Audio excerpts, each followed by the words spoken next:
Capítulo 9. Cass. Terminamos aqui, Cass disse aos outros.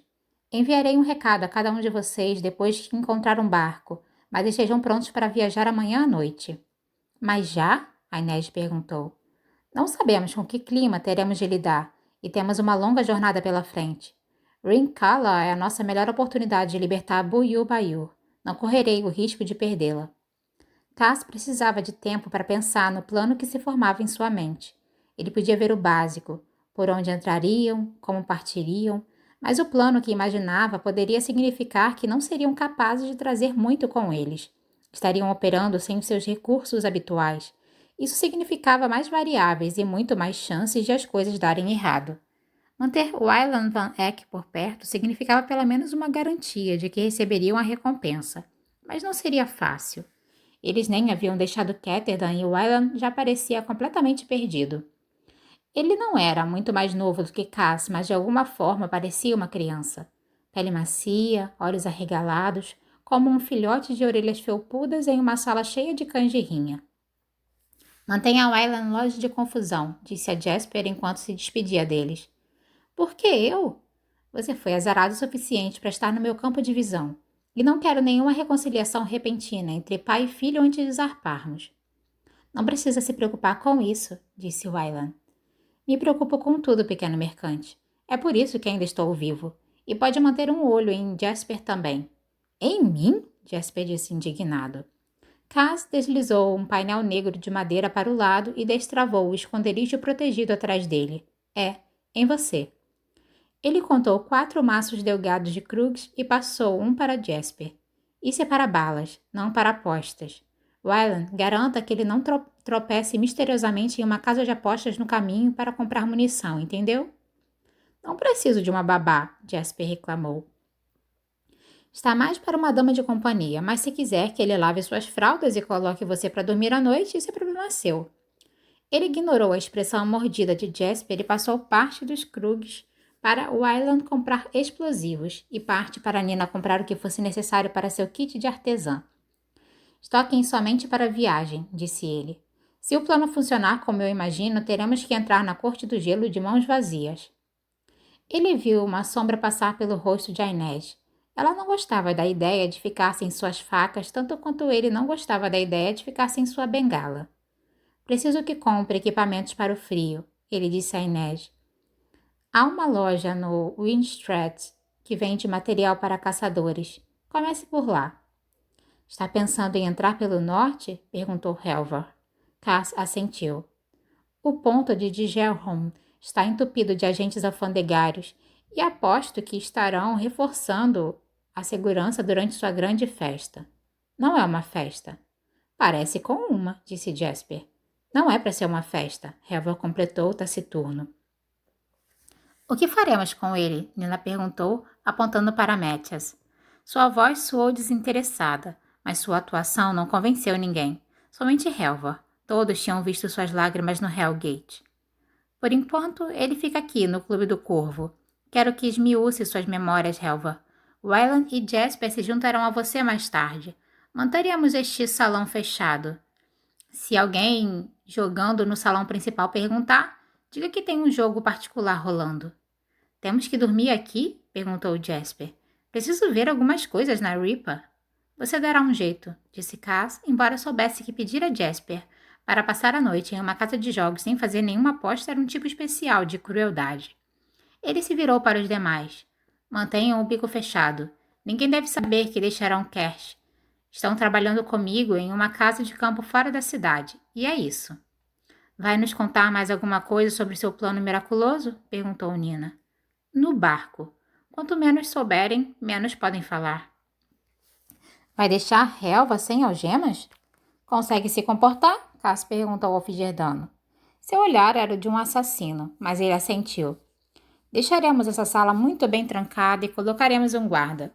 A Inês considerou o tamanho do gigante Figerdano. Talvez 2. Coloque Jirix e Rory, mas não passe muitos detalhes a eles. Eles viajarão conosco e posso informá-los mais tarde. E o Wyland, você e eu teremos uma conversa. Quero saber tudo sobre a empresa do comércio de seu pai. Wyland deu de ombros. Não sei nada sobre ela, ele não me inclui naquelas discussões. Está me dizendo que nunca xeretou o escritório dele. Nunca espiou uns documentos. Não, disse Wyland, levantando ligeiramente o queixo. Cass ficou surpreso em descobrir que de fato acreditava nele. O que eu te disse? Jasper falou feliz enquanto seguia para a porta. Inútil! Os outros começaram a se enfileirar atrás dele e Cass fechou o abrigo, dando uma volta na tranca. Gostaria de falar com você, Breaker, disse Helva. Sozinho. A Inês lançou um olhar de alerta para Cass, mas ele o ignorou. Ela achava que Cass não conseguiria lidar com um fortinho do campo como Mathias Helva? Ele fechou o painel da parede e sacudiu a perna. Ela estava doendo agora, noites demais acordado até tarde e muito tempo com peso sobre ela. Pode ir, espectro, disse ele, e feche a porta quando sair. Assim que a porta se fechou, Mathias partiu para cima dele. Cass permitiu o ataque, já estava esperando por isso. Mathias pressionou a mão suja na boca de Cass. A sensação de pele contra pele desencadeou uma profusão de repulsa na cabeça de Cass, mas como havia se antecipado ao ataque, conseguiu controlar o enjoo que o invadiu. Mathias enfiou a outra mão nos bolsos do casaco de Cass, primeiro em um, depois no outro. Fer Esche, ele resmungou com raiva em Figerdano. Em seguida, disse em Kersh. Onde ela está? Cass permitiu a relva outro momento de brusca frenética. Em seguida, deixou cair o cotovelo e o golpeou para cima, forçando Helva a afrouxar a pegada. Cass escapuliu facilmente. Ele bateu em Helva por trás da perna direita com a bengala. O grandalhão Figerdano desabou. Quando tentou se erguer novamente, Cass o chutou. Fique aí, seu vagabundo patético. Helva tentou se levantar mais uma vez. Ele era rápido, e a prisão o tinha fortalecido. Cass o acertou com tudo na mandíbula. Então acertou o ponto de pressão nos ombros enormes de Helva com duas pancadas velozes com a ponta da bengala. O Figerdano grunhiu quando os braços desmontaram flácidos e inúteis. Cass girou a bengala e pressionou a garganta de Helva com a cabeça do corvo.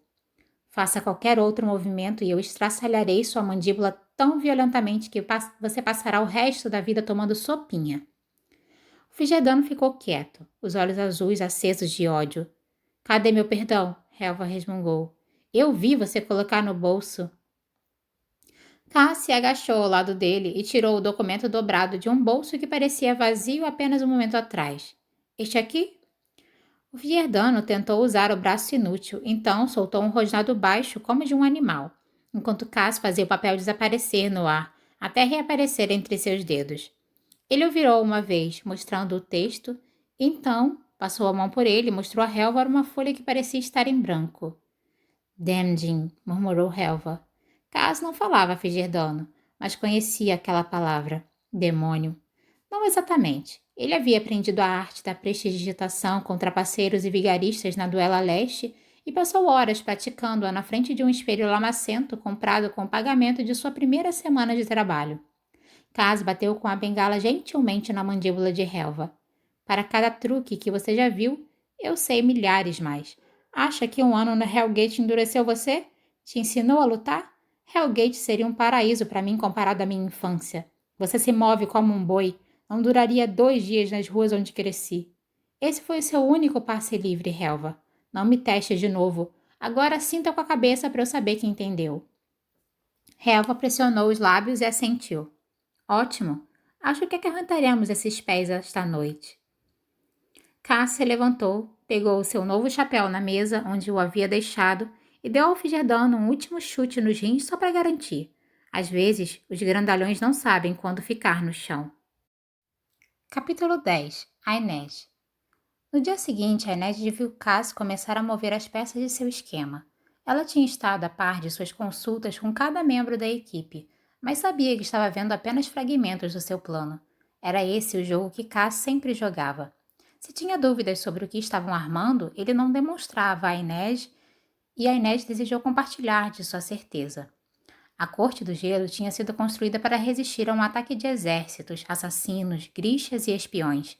Quando disse isso a Cass, ele simplesmente respondeu, mas ela não foi construída para nos manter do lado de fora.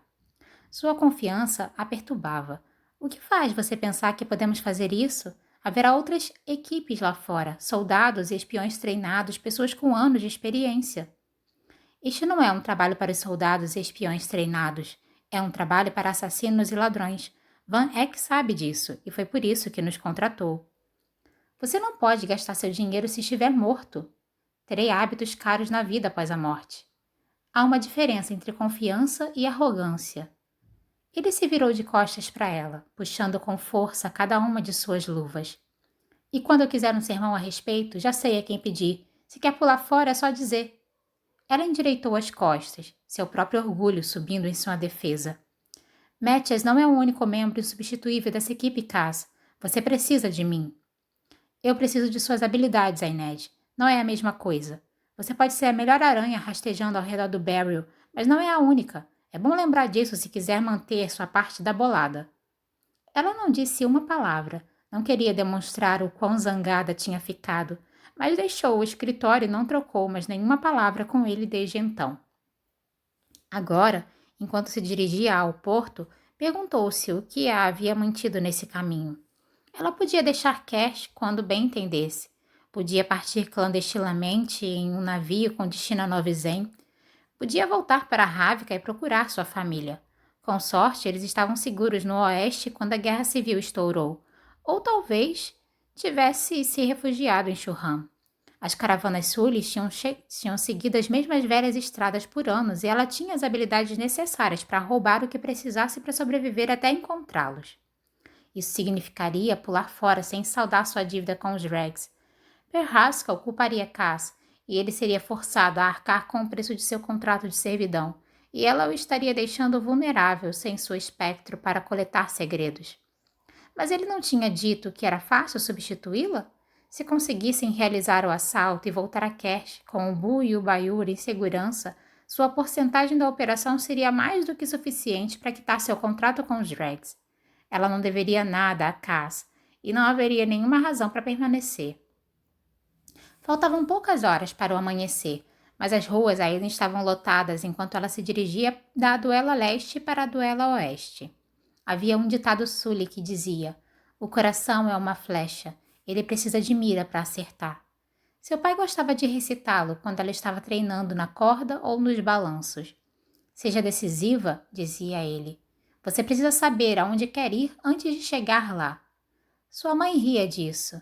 Não é isso que significa, ela dizia. Você tira o romance de tudo. Mas não era isso que ele estava fazendo. Seu pai adorava sua mãe. A Inés se lembrava de quando ele deixava espalhados pequenos buquês de gerânios silvestres para que ela os encontrasse, nos armários, nas panelas de acampamento, nas mangas de suas fantasias. Posso te contar o segredo do amor verdadeiro? Seu pai perguntou uma vez. Um amigo meu gostava de me dizer que mulheres gostam de flores. Ele tinha muitos flertes, mas nunca encontrou uma esposa. Sabe por quê? Porque mulheres podem gostar de flores, mas apenas uma mulher ama o cheiro de gardênias no fim do verão porque a lembrava da varanda de sua avó. Somente uma mulher ama flores de maçã em uma xícara azul. Somente uma mulher ama os gerânios silvestres. Essa é a mamãe, a Inês gritou. Sim, a mamãe ama gerânios silvestres porque nenhuma outra flor tem a mesma cor. E ela diz que, quando ela quebra a haste e coloca um raminho atrás da orelha, o mundo inteiro cheira a verão. Muitos meninos trarão flores para você, mas um dia você vai conhecer um menino que vai aprender a sua flor favorita, a sua canção favorita, o seu doce favorito. E mesmo que ele seja muito pobre para lhe dar qualquer um deles, não importa, porque ele terá dedicado tempo a conhecê-la como ninguém mais fez. Só esse menino merece seu coração. Aquilo parecia ter acontecido centenas de anos atrás. Seu pai estava errado. Nenhum garoto tinha lhe trazido flores, somente homens com pilhas de krugs e bolsas cheias de moedas. Ela voltaria a ver seu pai algum dia? Ouviria sua mãe cantando? Escutaria as histórias tolas de seu tio? Não sei se ainda tem um coração para entregar a alguém, papai. O problema era que a Inês não tinha mais certeza do seu alvo, sua meta. Quando era pequena, tinha sido fácil. Um sorriso do seu pai, levantar outro pé na corda bamba, bolos de laranja embrulhados em papel branco. Mais tarde, o objetivo era escapar de Tante Hillen e do Meneger, e depois disso sobreviver um dia após o outro, ficando um pouco mais forte a cada manhã. Agora, ela não sabia o que queria. Neste exato instante, eu gostaria de um pedido de desculpas, ela decidiu. E eu não vou embarcar sem ouvir um. Mesmo que Cas não esteja arrependido, ele pode fingir. No mínimo, ele me deve a sua melhor imitação de um ser humano. Se não estivesse atrasada, ela teria enrolado um pouco em torno da duela oeste, ou simplesmente viajado sobre os telhados. Aquela era a Ketterdam que ela amava, vazia e silenciosa, muito acima das multidões, uma montanha enluarada feita de tetos pontiagudos e chaminés tortas. Mas naquela noite ela estava sem tempo. Cass a tinha enviado para vasculhar as lojas atrás de 2 blocos de parafina no último minuto. Ele nem sequer lhe disse como os usaria ou por que eram tão necessários. E óculos para a neve? Ela teve que visitar 3 vendedores diferentes de equipamentos para consegui-los. Estava tão cansada que não confiava inteiramente em si mesma para escalar os beirais, não depois de 2 noites sem dormir e um dia inteiro em busca dos suprimentos para a viagem à Corte do Gelo. Pelo visto, ela também estava se desafiando. Ela nunca andava sozinha pela Duelo Oeste. Com os Drags ao seu lado, ela podia passear pelo Meneger sem olhar para as grades douradas nas janelas. Mas naquela noite seu coração estava batendo forte e ela podia ouvir o rugido de sangue quando a fachada dourada surgiu à sua frente. O Meneger tinha sido construído para se parecer com uma gaiola em camadas. Os 2 primeiros andares abertos, exceto pelas grades douradas amplamente espaçadas. Ele também era conhecido como a Casa das Exóticas. Se você curtia uma garota Shu ou uma gigante figerdana, uma ruiva da ilha errante, uma Zmene de pele escura, o Meneger era o seu destino. Cada garota era conhecida por seu nome de animal: leopardo, égua, raposa, corvo, arminho, corso, cobra. Videntes sules usavam a máscara de chacal quando faziam seu serviço e viam o destino de uma pessoa. Mas que homem iria querer ir para a cama com uma chacal?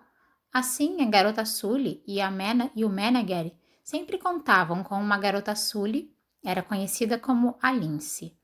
Os clientes não vinham procurando pelas meninas em si, apenas pela pele marrom Sully, pelo cabelo cor de fogo Kylish, pelo brilho dourado dos olhos Shu. Os animais permaneciam os mesmos, mas as meninas mudavam. Quando a Inês vislumbrou penas de pavão na sala, seu coração vacilou. Era apenas uma decoração, parte de um arranjo exuberante de flores, mas o pânico dentro dela não distinguia uma coisa de outra. O pânico aumentou, puxando sua respiração. Pessoas se aglomeravam por todos os cantos, homens com máscaras, mulheres com véus, ou talvez fossem homens com véus e mulheres com máscaras. Era impossível dizer. Os chifres do diabrete, os olhos arregalados do louco, o rosto triste da rainha escaravelho forjado em preto e dourado. Artistas amavam pintar cenas da Duelo Oeste. Os meninos e as meninas que trabalhavam nos bordéis, os caçadores de prazer vestidos como personagens da Comedy Brute. Mas não havia beleza nenhuma ali, nenhuma alegria ou diversão real, apenas transações, pessoas procurando por uma fuga ou algum esquecimento colorido, um sonho de decadência do qual pudessem acordar quando quisessem. A Inês forçou-se a olhar para o Meneger quando passou. É só um lugar, disse a si mesma. Só outra casa. Como casa haveria?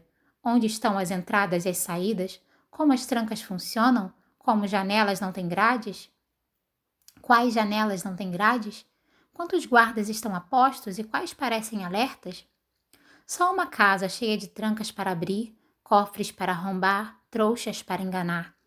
E ela era o predador agora, não Helen com suas penas de pavão, não qualquer homem que caminhasse por aquelas ruas. Assim, o Meneger saiu do seu campo de visão. O aperto no peito e o nó na garganta começaram a se desfazer. Ela tinha conseguido. Tinha caminhado sozinha pela Duelo Oeste, bem na frente da Casa das Exóticas. Fosse qual fosse o desafio que a esperasse em Figerda, ela poderia enfrentá-lo. Uma mão se enganchou em seu antebraço e a desequilibrou em puxão. A Inês reequilibrou-se rapidamente. Girou-se nos calcanhares e tentou se libertar, mas a pegada era forte demais. Olá, pequeno Lince. A Inês puxou o ar entre os dentes e desvencilhou-se da pegada. Tante Helen. Era assim que suas meninas chamavam Haley. Van Holden. Se não arriscavam levar um tapa com o dorso da mão. Para o resto do Barry, ela era o pavão, embora a Inês sempre tenha achado que ela parecia mais com um gato enfeitado do que com um pássaro. Seu cabelo era de um dourado voluptuoso e espesso, seus olhos cor de avelã e um pouco felinos. Sua silhueta alta e sinuosa estava envolta em seda azul vibrante, o decote acentuado com penas iridescentes que roçavam na famosa gargantilha de diamante que brilhava em seu pescoço. A Inês se virou para correr, mas seu caminho estava bloqueado por um brutamontes. Seu casaco de veludo azul esticado sobre os ombros grandes. Corbett, o capanga favorito de Helen. Ah, não vai não, pequeno Lince. A visão de Inês turvou. Presa novamente. Esse não é meu nome, a Inês conseguiu botar para fora. Coisinha teimosa. Helen agarrou a túnica de Inês. Mexa-se, sua mente gritou, mas ela não conseguia. Seus músculos tinham travado, um gemido agudo de terror preenchia sua cabeça. Helen deslizou uma única garra bem cuidada ao longo de sua bochecha. Lince é seu único nome. Helen cantarolou. Você ainda é bonita o suficiente para conseguir um bom preço. Está ficando com uma expressão um pouco dura ao redor dos olhos, contudo. Muito tempo com esse bandidinho do Bricker. Um som humilhante emergiu da garganta de Inês, um chiado sufocado. Eu te conheço, Lince. Conheço o seu preço até os centavos.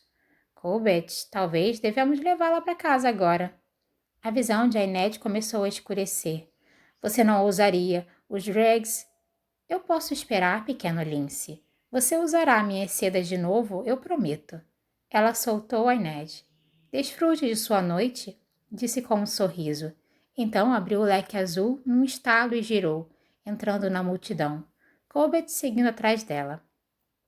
A Inês continuou congelada, tremendo. Então mergulhou na multidão, louca para desaparecer. Ela queria correr, mas continuou seu caminho em ritmo constante na direção do porto. Enquanto andava, soltou os gatilhos nas bainhas em seus antebraços, sentindo os cabos de seus punhais deslizarem para as palmas. Santo Peter, conhecido por sua bravura, ficava à direita. A delgada que ficava à esquerda, uma lâmina feita de ossos, ela chamou de Santa Alina. Ela também recitou os nomes de suas outras facas. Santa Maria e Santa Anastácia, amarradas em suas coxas. Santo Vladimir, escondido em sua bota, e Santa Elisabeta, confortável em seu cinto. A lâmina entalhada com um padrão de rosas. Protejam-me, protejam-me. Ela tinha que acreditar que seus santos viam e compreendiam as coisas que fazia para sobreviver. O que havia de errado com ela? Ela era a espectro, não tinha mais que temer Tante Helen. P. Haskell tinha comprado seu contrato de servidão. Ele a tinha libertado. Ela não era uma escrava. Ela era um membro valioso dos Dregs, uma ladra de segredos, a melhor do Barrel. A Inês acelerou o passo pelas luzes e músicas da tampa. Finalmente os portos de Ketterdam entraram no seu campo de visão, a imagem e os sons do Barrel sumindo enquanto se aproximava da água. Não havia uma multidão para trombar nela aqui, nenhum perfume enjoativo ou máscara selvagem. Ela respirou longa e profundamente. Dessa altura, ela podia simplesmente ver o topo de uma das torres dos hidros, onde as luzes estavam sempre queimando. Os obeliscos grossos de pedra preta passavam dia e noite ocupados por um grupo seleto de grixas que mantinha a maré permanentemente alta sobre o istmos que de outra maneira conectaria Kersh e Churran. Nem mesmo Cass tinha conseguido descobrir a identidade do Conselho das Marés, onde viviam, ou como sua lealdade a Kersh era garantida. Eles controlavam os portos também, e se o mestre do porto ou estivador desse um sinal, eles alterariam as marés e impediriam qualquer um de partir para o mar. Mas naquela noite não havia sinal algum. Os subornos certos tinham sido pagos aos oficiais certos e o barco deles estaria pronto para zarpar. A Inês começou a correr para as docas de carga e descarga no Porto 5. Ela estava muito atrasada. e não ansiava pela carranca de desaprovação de Cass quando chegasse ao pier. Estava feliz pela paz das docas, mas elas pareciam quase silenciosas demais depois do barulho e do caos do Barrel. Aqui, as fileiras de caixas e containers se empilhavam altas de cada lado, 3, às vezes 4, umas sobre as outras. Elas faziam essa parte das docas parecer um labirinto. Suor gelado desceu na base de suas costas. O confronto com Tate Helen a tinha deixado trêmula, e o peso das adagas em suas mãos não foi suficiente para acalmar seus nervos abalados. Ela sabia que devia se acostumar a carregar uma pistola, mas o peso a desequilibrava e armas podiam falhar ou travar em um mau momento. Pequeno Lince. Suas lâminas eram confiáveis e a faziam se sentir como se tivesse nascido com suas próprias garras.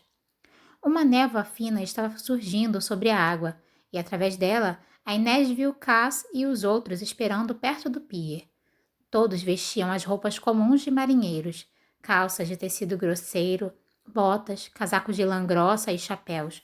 Mesmo Cass tinha renunciado ao seu terno de corte impecável, optando por um casaco de lã volumoso. O grosso chumaço de seu cabelo escuro estava penteado para trás, e nas laterais estava curto, como sempre. Ele parecia um estivador, ou um menino zarpando em sua primeira aventura. Era quase como se ela estivesse olhando através de uma lente para alguma outra realidade mais agradável. Atrás deles, viu a pequena escuna que Cass tinha conseguido, em cuja lateral se lia Ferolind, em grandes letras cursivas. Ela ostentaria os peixes roxos de Kirk e a bandeira colorida da Companhia da Baía Harand. Para qualquer pessoa em Figerda ou no Mar Real, eles pareceriam simplesmente vendedores de equipamentos Kerches, rumando ao norte para comprar peles. A Inês apressou o passo. Se não estivesse atrasada, eles provavelmente já estariam a bordo ou até mesmo saindo do porto. Eles manteriam uma tripulação mínima, todos ex-marinheiros que tinham entrado para os drags por conta de um azar ou outro. Através da névoa, ela contou por alto o grupo à sua espera. O total não batia. Eles haviam trazido 4 membros a mais do que dos drags para ajudar a velejar a escuna, já que nenhum deles realmente sabia manejar o cordame, mas ela não via nenhum deles. Talvez já estejam a bordo? Ao pensar nisso, sua bota pousou em algo macio e ela tropeçou. Ela olhou para baixo. No brilho fraco das lamparinas do porto, ela viu Dirix, um dos drags que haviam sido recrutados para viajar com eles. Havia uma faca em seu abdômen e seus olhos estavam vidrados. Cass! Ela gritou, mas era tarde demais. A escuna explodiu, derrubando a Inês e cobrindo as docas de fogo.